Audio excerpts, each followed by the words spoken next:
की भी खुद अपनी मेहमा मौत की महफिल में है। बॉलीवुड से इन दिनों लगातार ऐसी खबरें आ रही हैं जिन्हें सुनकर दिल दहल जाता है।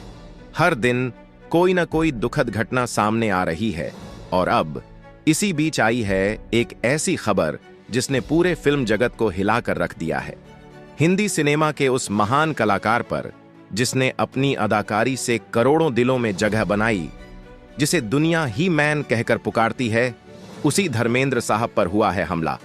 जी हां, उन पर चाकू से हमला करने की कोशिश की गई और इसके साथ ही मिली है अंडरवर्ल्ड से जान से मारने की धमकी। आखिर क्या है इस धमकी और हमले की सच्चाई? कब और कैसे हुआ ये सब? और उस दौर में धर्मेंद्र ने कैसे दी थी अंडरवर्ल्ड को चुनौती? आज हम जानेंगे उस शख्स की कहानी जो न सिर्फ पर्दे पर हीरो था बल्कि असल जिंदगी में भी एक सच्चा ही मैन था, जिसके लिए एक्टिंग कोई पेशा नहीं बल्कि दिल से निकला जज्बा था।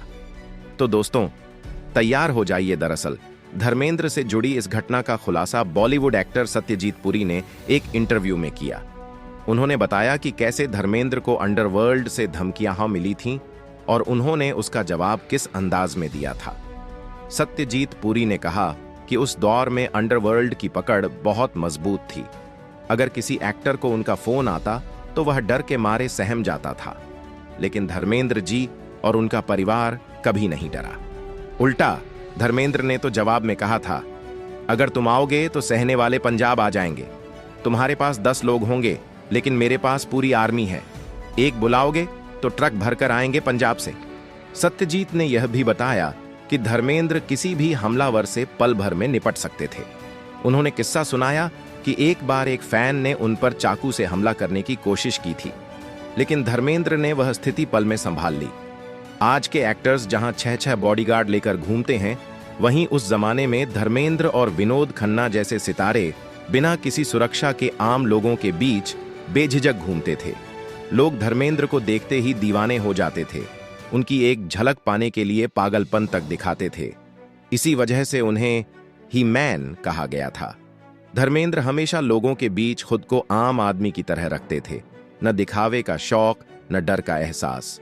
उनकी सादगी और दिल से निकली बातों ने ही सबका दिल जीत लिया था। और अब जब सत्यजीत पुरी ने यह पुराना किस्सा सुनाया तो लोगों को फिर वही धर्मेंद्र याद आ गए, जो कभी किसी ताकत के आगे सिर नहीं झुकाता था। धर्मेंद्र के लिए मुश्किलें कोई नई बात नहीं थीं। उन्होंने जीवन में ऐसे दौर देखे हैं जब खाने के लिए पैसे तक नहीं होते थे, लेकिन सपनों को छोड़ना उन्होंने कभी नहीं सीखा। पंजाब के छोटे से गांव सहनेवाला में जन्मे धर्मेंद्र के पिता केवल किशन देओल स्कूल में टीचर थे और मां संत कौर एक सादी सी घरेलू महिला थीं। धर्मेंद्र का बचपन बेहद सादगी में गुजरा। पढ़ाई के दौरान ही उन्हें फिल्मों से लगाव हो गया था। जब उन्होंने 1949 में फिल्म दिल की रानी देखी तो ठान लिया कि अब एक्टर बनना है। उन्होंने वह फिल्म करीब 40 बार देखी थी और हर बार पर्दे पर खुद को देखने की कल्पना करते थे, मगर उस वक्त यह सपना पूरा करना आसान नहीं था। पढ़ाई पूरी करने के बाद धर्मेंद्र ने रेलवे में क्लर्क की नौकरी की, जहां उन्हें महीने के केवल 15 रुपये मिलते थे। पर उस नौकरी से मन कभी नहीं लगा। उनके अंदर कुछ बड़ा करने की आग थी। एक दिन उन्होंने सब कुछ छोड़ दिया, नौकरी, घर, गांव, और निकल पड़े माया नगरी मुंबई की ओर। उनके पास बस एक सपना था और एक जिद कि एक दिन बड़े पर्दे पर चमकना है। मुंबई आकर उन्होंने महसूस किया कि सपना पूरा करना जितना आसान दिखता है, असल में उतना ही कठिन होता है। काम के लिए भटकना, लोगों से मिन्नतें करना, दिन भर चक्कर लगाना और रात को भूखे पेट सो जाना, यही उनकी दिनचर्या बन गई थी। न पैसे थे न पहचान, लेकिन हौसला था और उसी हौसले ने उन्हें आगे बढ़ाया। कई बार उन्हें सिर्फ इसलिए काम नहीं मिला क्योंकि वे किसी बड़े घराने से नहीं थे, मगर उन्होंने हार नहीं मानी, छोटे मौके पकड़े और मेहनत जारी रखी। फिर वो वक्त आया जब उन्हें पहला मौका मिला। 1960 में रिलीज हुई फिल्म दिल भी तेरा हम भी तेरे से धर्मेंद्र ने अपने करियर की शुरुआत की।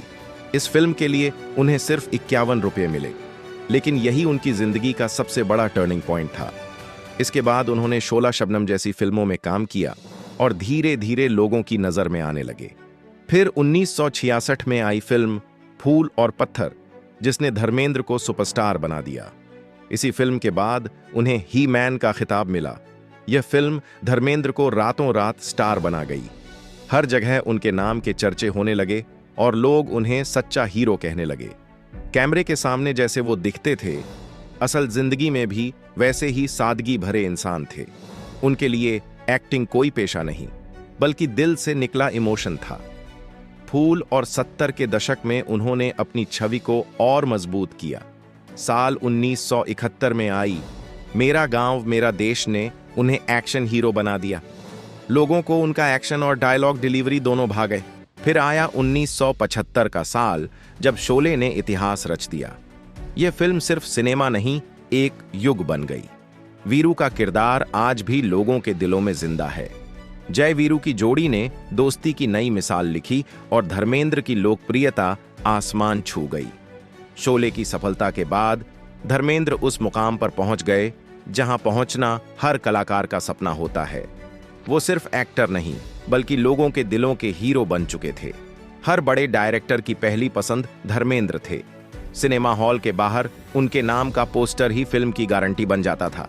इस स्टारडम के बीच भी वो हमेशा जमीन से जुड़े रहे। धर्मेंद्र कहते थे, अगर लोगों ने मुझे प्यार दिया है तो मैं वही प्यार लौटाऊंगा। उन्होंने अपने फैंस से कभी दूरी नहीं बनाई, हमेशा अपनापन बनाए रखा। अब अगर बात उनकी निजी जिंदगी की करें तो वह किसी फिल्मी कहानी से कम नहीं। महज 19 साल की उम्र में उन्होंने प्रकाश कौर से शादी की थी। इस शादी से उनके 4 बच्चे हुए, सनी, बॉबी, विजेता और अजीता। सनी और बॉबी बचपन से ही अपने पिता को देखकर बड़े हुए और उनके जैसे बनने का सपना देखा। परिवार इंडस्ट्री से दूर शांत जीवन जी रहा था। तभी धर्मेंद्र के दिल में बॉलीवुड की ड्रीम गर्ल हेमा मालिनी के लिए प्यार जागा।